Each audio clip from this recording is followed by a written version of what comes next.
তো আজকে ছিল সরস্বতী পুজো।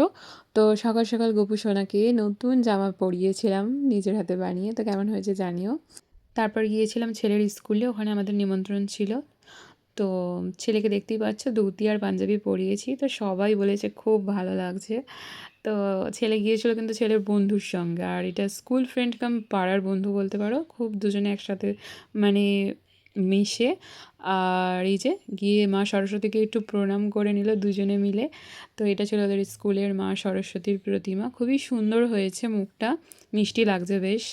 তো তারপরে ওরা তো একটু বদমাইশি করবে, স্বাভাবিক, দেখতেই পাচ্ছ বদমাইশির লেভেলটা এক্সট্রিম যাকে বলে একেবারে।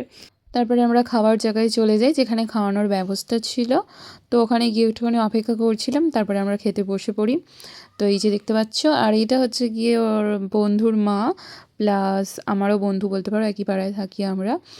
আর এখানে খাওয়ার ব্যবস্থা যা ছিল সেটাই আমরা এখন এনজয় করছি। প্লাস ওখান থেকে আমরা চলে যাই একটুখানি রিলস বানাতে, সরস্বতী পুজোর দিন রিলস না বানালে হয় না, তো সেটার জন্যই। তারপরে ওখান থেকে বাড়ি চলে আসি। আর রাতে বাড়িতে হয়েছিল সরস্বতী পুজো স্পেশাল গোটা রান্না। তো কাদের কাদের বাড়িতে হয় অবশ্যই কমেন্টে জানাবে। আর ইউটিউব থেকে হলে সাবস্ক্রাইব, ফেসবুক থেকে হলে ফলো। টাটা।